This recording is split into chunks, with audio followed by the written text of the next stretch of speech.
Yo, yo, yo, everybody. Took me a while to get a Bullet Brawl started here. I was fishing for some time. GM Joey, a familiar opponent. Those of you remember he beat me, accepted, but apparently he immediately aborted the game, as you saw. Strange. But possibly now he is re-accepted. I'm not sure, actually. No, he is not. Okay, let's try to find another one and rematch him and see if he is interested in coming back. A lot of times these days I think people know when I'm playing a bullet game, they expect it to be being recorded. And now he accepts and aborts again. Maybe he's trying to mess with me. But anyway, they're like, I don't want to be on your recording. But they don't understand it's a lose-lose for me, not for them. I win and everyone says, oh, well, you're supposed to win. You do it all the time. Blah, blah, blah. If I lose, people are like, man, you just got it handed to you. A live recording session.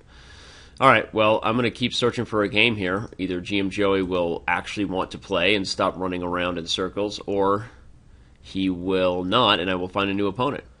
Okay, well, apparently GM Joey was not interested, but we have a taker. We threw out our net and our line, and finally somebody took a bite, which is nice because it was starting to weigh on me. I thought nobody liked me. I came to the playground to play, and all the kids turned their backs and went into the other side of the playground, right? I mean, that happens all the time. It used to happen to me all the time, and it was never fun. It was never a fun experience, ever. And now I'm sacrificing the e4 pawn that he has chosen not to capture. I will prevent his expansion on that side of the board. If I don't mind if I do so myself. This is a minority attack structure, sort of anyway. Not really a minority attack anymore. Position has become kind of original in the sense that the bishop pair now for black is normally not something black gets, and so I'm happy about that, but it led to the quick win of an exchange, which I'm also going to take happily. But he's got some interesting compensation with the knights popping into these squares. I have to do my best to keep the ponies at bay. I'd like to just try to go for the A file here, put the rook on A8, and maybe then double and try to kick him out then. I might allow him into C5 if I'm sure that I can get control of the A file, but this way also works. And let's protect that pawn before we infiltrate with the queen to A3. And possibly he will have trouble defending the B4 pawn is the first issue he experiences in this position. But okay, the position is still kind of tricky. I still don't seem to have a clear way to make progress just yet. But corralling the B4 pawn has got to be the first item on the agenda. So we take care of that business first. Let's rock these pawns forward. See what we can do. If he wants to take that pawn, he can be my guest. And I will win with the C pawn. Oh, time on the tickety. Don't ever forget about the time on the tickety. Come down, pick up the knight, move the rook over, let him take, double, pre-move after that, and he is resigning, anticipating the pre-move to victory.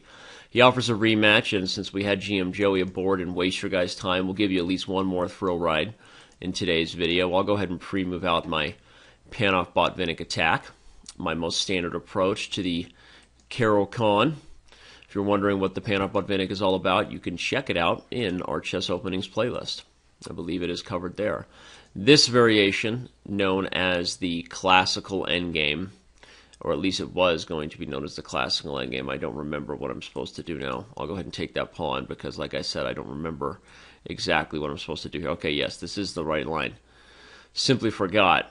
Now I take here, and now I can take here and develop, and then castle long and try to play against isolated pawn. I believe I had a game against this guy in a previous live session where we had the same sort of jingle-jangle take place, but I chose not to go to the end game, which is a little bit more dynamic, more risky for white, leaving the queens on the board with the king still in the center. But the problem is that these types of positions offer minimal winning chances at best because the isolated pawn is just not really enough to expect to get anything. It's really kind of just a practical endgame play, see who can manipulate the position a little bit better.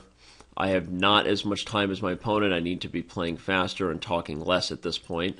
Let's go ahead and bring the king back and try to prepare this check for kicks and gigs. Then we're going to go back and attack that pawn just because I want to. It's fun.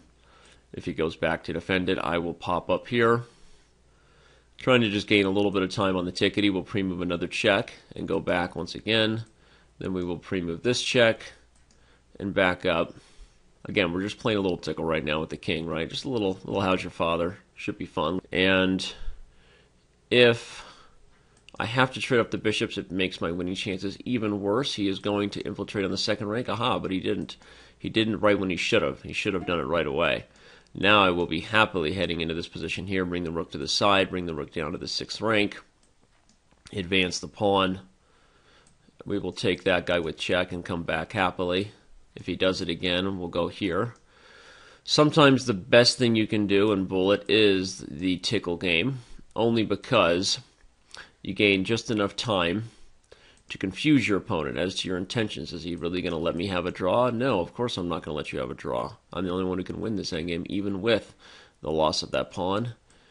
And I will tickle once again, and then maybe try to break through with this f4 move just to... So that's bullet technique, kids, I guess. Not necessarily the most accurate win, but the position was interesting there. I think with the outside pass pawn, I should just simply have been, after picking up this guy, I should have just been more aggressive, advancing the a-pawn here. a5, bring the rook down, get it to a7, and when the pawn reaches the 7th rank, if the king is not shielded from checks, your rook will always be able to check, and then queen with tempo. So black had no way to make progress here. I just wanted to remind everybody that I didn't just win on time, and at the point of repeating moves and tickling my opponent, as I made the ridiculous reference to, is that sometimes that's the best thing you can do to win when your opponent doesn't have time to defend the position. But we're going to call it a day here with this Bullet Brawl session. I hope you guys are having a wonderful, wonderful winter and holiday season, and I will see everybody around on the main site.